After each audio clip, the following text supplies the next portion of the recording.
So guys এখন dragon ফলটা নিচে এনে কাটা হচ্ছে আর ছোটটা রাখা হয়েছে আজকে যেহেতু শ্রাবণ।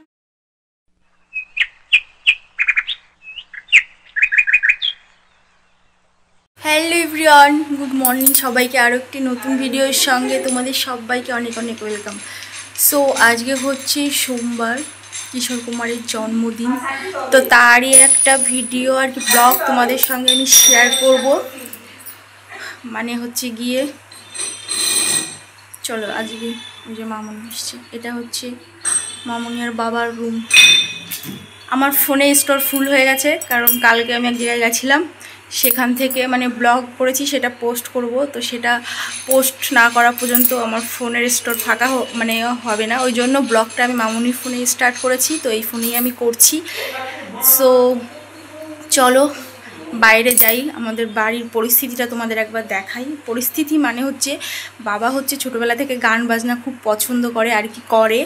কিশোর কুমার হলো বাবার আছে গুরুদেব, তো সার্ভিস করে যেহেতু বাবা, তার পাশাপাশি গান বাজনাটাও করে, শো করে না, বাট বাবাদের নিজস্ব একটা ব্যান্ড আছে, তারা শো করে, বাবা শো করে না। এমনি গান বাজনা পছন্দ করে বাবা, সেখানে গান গায়, প্র্যাকটিস করে, গিয়ে বগুলাতে গিয়ে প্র্যাকটিস করে, গান করে। বাড়িতেও সব সরঞ্জাম আছে বাবার আর কি গান করার, তো বাড়িতেও প্র্যাকটিস করে, তো শো করে না, জাস্ট মনের খুশির জন্য আর কি গান বাজনা করে। ছোটোবেলা থেকে যেহেতু পছন্দ করে সেই জন্য কিশোর কুমারকে উনি গুরুদেব মানে, তো আজকে তার জন্মদিন, সেটাই বাবা সেলিব্রেশন করছে বাড়িতে, তো তারই একটা ব্লগ আমি তোমাদের সঙ্গে শেয়ার করবো। তো চলো, বাবা একটা ছবি বাঁধিয়ে এনেছে আর কি কিশোর কুমারে, তো সেটা তোমাদের দেখাই।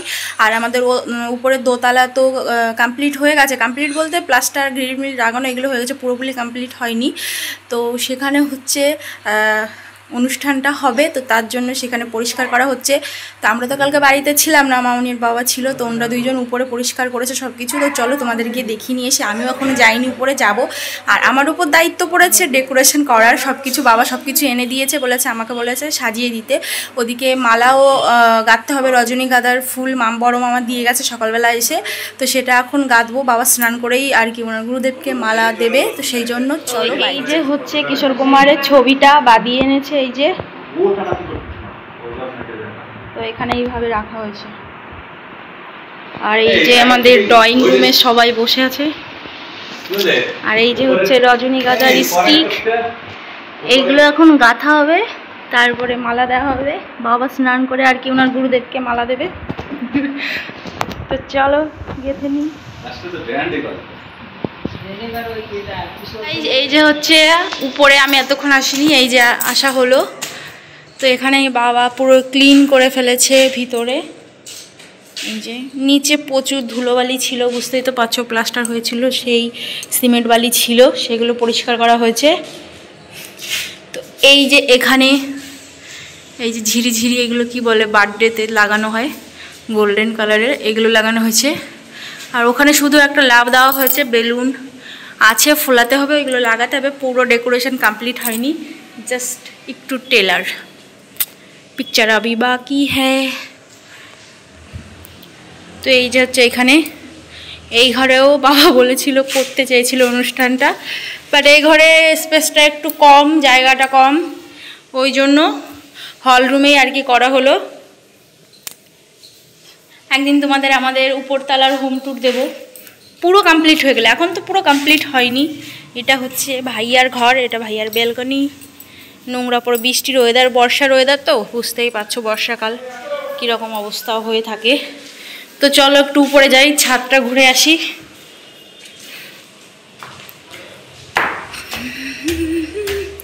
এই যে আমার বর এইখানে এই যে চন্দ্রমল্লিকা চারা দিয়েছে, তো আমাদের চলো ছাদে ড্রাগন হয়েছে, ড্রাগন ফল পেকে গেছে, একটু দেখে আসি ছেঁড়া যায় কিনা। এই কি করছো তুমি, কি করছো? ছিঁড়ে ফেললে? কি করবো, আমি আর সবাই বন্ধুদের দেখাতে এসেছি যে আমাদের বাড়ির ছাদ বাগানে নরম হয়ে গেছে, ছাদের কাছে ড্রাগন পেকে গেছে, দেখাতে এসেছি, আর তুমি এদিকে ছিঁড়ে ফেলেছো। এটা রেখে তো কোনো লাভ আছে? এই যে দুটো পেকে গেছে ড্রাগন, এই যে আমাদের দুটো ড্রাগন গাছ, এই যে একটাই ফল হয়েছিল পেকে গেছে, আমার বর সেটার ছিঁড়ে ফেলেছে। আর এইদিকে আমার বাবা অনেক গাছ এনেছে, পেয়ারা গাছ, লেবু গাছ। এই যে আমার এই গাছটা কি বলে, এটা অপরাজিতা। এই যে অপরাজিতা ফুল গাছটা, এটা এরকমভাবে লাভ শেপ করা হয়েছে। এখনও গাছটা পুরো আর কি হয়নি, ঘেরেনি। তো ছোট একটা চারা এনে লাগানো হয়েছিল, সেটা বাড়তে বাড়তে এই পর্যন্ত এসছে। তো পুরো যখন কাভার করে দেবে তখন একবার তোমাদের অবশ্যই দেখাবো উপরে এসে। আর আমাদের বাড়িতে এত তুলসীর চারা লাগানো হচ্ছে, বাট বাঁচেই না। ওই জন্য মামুনি ছাদে এনে লাগিয়েছে যে টপে, এখন একটু বেঁচে, জানি না এগুলো লাস্টিং করবে কিনা। এই যে আমার বর গাছের যত্ন নিচ্ছে। আর আমাদের ছাদে এইখানে এই যে এরকম দুটো টেবিল করা হয়েছে, সেটা তো তোমাদের আগের দিন দেখিয়েছিলাম। বিকালবেলায় আর কি বসে চা, কফি, মুড়ি, স্ন্যাক্স আর কি ইভিনিং টাইমটা এখানে কাটানোর জন্য। তো এখনও কমপ্লিট হয়নি। এই নিচে এখন বসার সেই গেথে টুলের মতো করে দেবে। আর উপরে আই থিঙ্ক হয়তো ছাতা একটা অপশান থাকবে। তো এখন আমাদের বাড়ি ও দোতলার উপরে কাজ এখনও কমপ্লিট হয়নি। কাজ কমপ্লিট, পুরো বাড়ি কমপ্লিট হতে আই থিঙ্ক 1 বছর 1.5 বছর তো লেগেই যাবে, তাই না? 1.5 বছর হলে লেগে যাবে, তাই না? এখনো অনেক কাজ বাকি, 1.5 বছর। টাইলস বসাতে হবে, পুট্টি করতে হবে, রং করতে হবে। দরজা জানলাগুলো তো বাদ আছে, এখনো অনেক কিছু। 1.5 বছর লেগে যাবে আমাদের উপরে ঘর কমপ্লিট হতে হতে। তো এই পাশে এই যে আর একটা টেবিল, এই দুটো টেবিল করেছে আমার বাবার 2টো বৌমা, তো ওই জন্য 2টো বৌমার জন্য দুপাশে 2টো টেবিল বানিয়েছে। এই যে আমি এসছি, আরেকজন এখনো আসেনি, আসবে একদিন, তো আসবেই। হ্যাঁ, আর এই যে হচ্ছে এগুলো, এই ফুলের কি ফুল এগুলো? এটা ভগনবেলিয়া। ওই যাই হোক, আমি জানি না নাম, আমার বর জানে ভালো। তো এই যেখানে ফুটেছে এগুলো সেই কাগজ ফুলের মতো খানিকটা, এই কাগজ ফুল বলে অনেকে। হ্যাঁ, এইগুলো আমাদের ইচ্ছা আছে নিচে গেটে দেওয়ার, আমাদের মেইন যে গেটটা বাড়ি থেকে বেরোনোর সেটা। হ্যাঁ, ওখানে করি এসছে। তো আমাদের বাড়িটা যেহেতু একদম ওপেন, রাস্তার উপর নয়, রাস্তার সাইডে, বাট একদম রাস্তার উপর নয়। এক রাস্তা থেকে এই যে সানিদাদের বাড়িটার পিছনে, মানে রাস্তা হাই রোড, মানে পাকা রাস্তা হাই রোড, তার সামনেই সানিদাদের বাড়ি, তারপর আমাদের বাড়ি। এই যে তো আমাদের বাড়ির সামনে পুরো ফাঁকা, আমাদের গেটে দাঁড়ালে পুরো রাস্তা দেখা যায়, সব কিছু দেখা যায়, রাস্তা থেকেও আমাদের বাড়ি দেখা যায়, বাট একদম ওপেন, রাস্তার উপর নয়। এইরকম দেখেই আর কি জায়গাটা কিনে বাড়িটা করা হয়েছে, পুরো একদম রাস্তার উপরে। কীরকম একটা আমার শ্বশুর বাবার পছন্দ না একদম, ওই জন্য একটা বাড়ির পিছনে এরকমভাবে রাখা হয়েছে। সো গাইজ, এখন ড্রাগন ফলটা নিচে এনে কাটা হচ্ছে, আর ছোটোটা রাখা হয়েছে। আজকে যেহেতু শ্রাবণ মাসের 3টো সোমবার, তো মহাদেবকে এই ফলটা দেওয়া হবে। তো দাঁড়াও, ছিড়বো, জাস্ট খুলে গেল। আর এই পোর্শনটা আছে কিরকম ভাবে ছালের সঙ্গে তো উঠে গেল। এই ছালটা এরকম মোটা হয়, এটা তুমি খেয়ে নিও। হ্যাঁ, পিস পিস করোটা। কালারটা কত সুন্দর দেখেছো, পুরো একদম পিঙ্কি পিঙ্কি। এখানে বাবা আর মামুনি স্নান করে রেডি হয়ে চলে এসছে। অনুষ্ঠানটা যেহেতু উপরে করা হবে, সেই জন্য কিশোর কুমারের ছবি সব কিছু গুছিয়ে নিয়ে উপরে একবারে পাতানো হচ্ছে। তো বাবা তার গুরুদেবকে শ্রদ্ধাঞ্জলি যেটা আর কি হয়, সেটাই আর কি এখানে করা হচ্ছে। বাবা গুরুদেবকে মালাটা পরিয়ে দিল, এখন মামুনি পরাবে। আর বাকি অনুষ্ঠানটা রাত্রে যখন ব্যান্ড আসবে, বাবার সব বন্ধুরা আসবে, তখন বাকি অনুষ্ঠানটা করা হবে। অনেক অ্যারেঞ্জমেন্ট বাকি আছে এখনও, কেক কাটিং করা হবে, তারপর মালা আরও রাখা আছে, সেইগুলো ওনারা আসলে পরে ওনারা পড়াবেন সেই জন্য। আর বাকি অনুষ্ঠানটা রাত্রে হবে, সেটা তো তোমরা পুরো ব্লগটা ওয়াচ করলে দেখতেই পারবে। তারপর চলে এসেছি, একেবারে অনুষ্ঠান শুরু হয়ে গেছে এখানে। তো সকাল থেকে তো ভালোই ছিল ওয়েদারটা, বিকালবেলা এত ঝড় বৃষ্টি শুরু হয়ে গেছিলো, তো ভেবেছিলাম অনুষ্ঠানটা বোধহয় লাস্ট ফিনিশিং হবেই না। তারপর ওয়েদারটা ঠিক হওয়ার পর সবাই এসে অনুষ্ঠানটাকে চালু করা হয়েছে। ফার্স্টেই বাবা, মামনি, তারপর বাবার বন্ধু যারা ছিল ব্যান্ডের সবাই আর কি কিশোর কুমারকে বাজনার তালে তালে আর কি শ্রদ্ধাঞ্জলি জানানো হলো, আর কি সম্মান জানানো হলো। এরপর কেক কাটিং হবে, বাবা কেকটা কাটবে।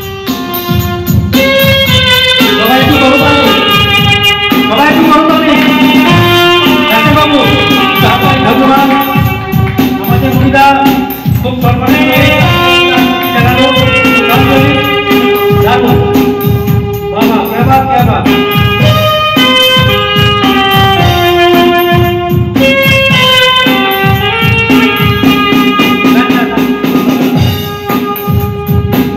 আমরা কেক কাটার পর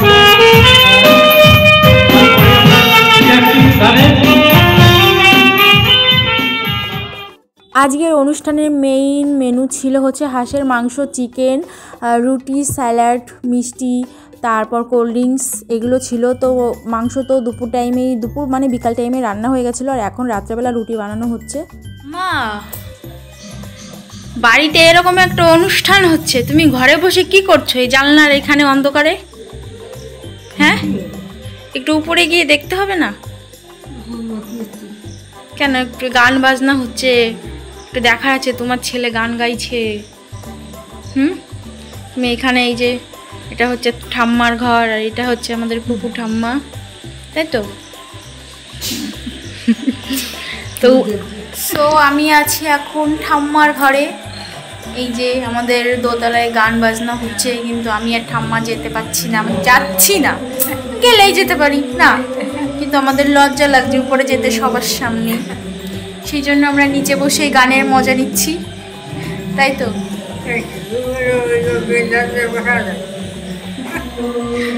চলো পরে কথা বলতে আসছি। তারপর আমি চলে এসেছি স্যালাড কাটতে, কারণ রাতটা অনেক হয়ে গেছে, এখন খেতে দিতে হবে, ওই জন্য স্যালাডটা কেটে আমি রেডি করে নিচ্ছি। এরপর যাবো একটু উপরে অনুষ্ঠান দেখতে। চলো যাওয়া যাক।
তোমার ব্যথী